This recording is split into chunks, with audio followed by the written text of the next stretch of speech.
ஆண்டவரே, நாங்கள் எல்லா தேசங்களுக்கும் எடுத்து செல்லும்படியாக பிசாசுடைய பிடியில் அகப்பட்ட ஜனங்களை உடனடியாக விடுதலைக்குள் வழி நடத்தும்படியாக, நோய்வாய்ப்பட்டவர்கள் எல்லாம் உடனடியாக சுகமடையும்படியாக, வழி தெரியாமல் இருக்கிற ஜனங்களுக்கு உடைய வழியை காண்பிக்கும்படியாக உம்முடைய ஆவி எங்கள் மேல் இன்னும் பலமாய் வரும்படியாக நாங்கள் ஜெபிக்கிறோம் ஐயா. அல்லேலூயா, உமக்கு ஸ்தோத்திரம்.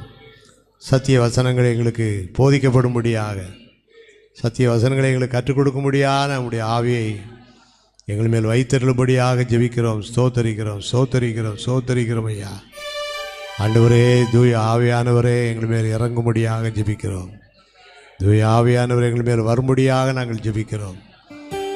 ஆண்டவரே, ஜனங்கள் தேவையோடு இருக்கிறாங்க. ஆண்டவரே, கண்ணீரோடு இருக்கிற ஜனங்களுடைய கண்ணீர் எல்லாம் துடைக்க, ஆண்டவரே, பலவீனப்பட்டவருடைய பலவீனங்கள் எல்லாம் நீங்க, குறைவுள்ளவருடைய குறைவுகள் எல்லாம் நிறைவாக முடியாது. என்ன செய்வோம் என்று அங்கலாய்த்து கொண்டிருப்பவர்களுக்கு இதுதான் வழி, இதில் நடைமுறை என்று திட்டமும் தெளிவுமாய் சொல்லக்கூடிய அளவிற்கு ஆண்டவரே, எங்களுடைய ஊழியங்களிலே ஒரு பெரிய திருப்பங்களை கட்டளிடும்படியாக ஸ்தோத்திரிக்கிறோம். எல்லாரும் ஜெபிப்போம். பலத்தினாலும் அல்ல, பராக்கிரமத்தினாலும் அல்ல, தேவனுடைய ஆவியினாலே எல்லாமா. அல்லேலூயா, அல்லேலூயா. ஆமென், ஆமென், ஆமென், ஆமென். ஸ்தோத்திரம் ஆண்டவரே. ஸ்தோத்தரிக்கிறோம் ஐயா.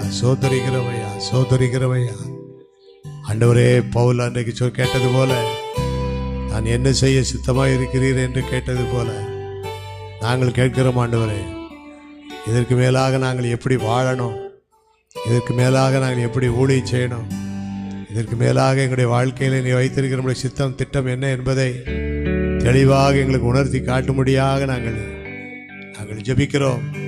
நீர் எங்களுக்கு எதை உணர்த்துகிறீரோ, எதை சொல்லுகிறீரோ அதை செய்யத்தக்கதான ஆவியின் பலனை எங்களுக்கு நீ தந்தருளும்படியாக. அல்லேலூயா, அல்லேலூயா. அந்த பெந்தேகோஸ்தே ஆவியை எங்களுக்கு தருவீராக. அந்த ஆவியின் வல்லமை எங்களுக்கு தருவீராக.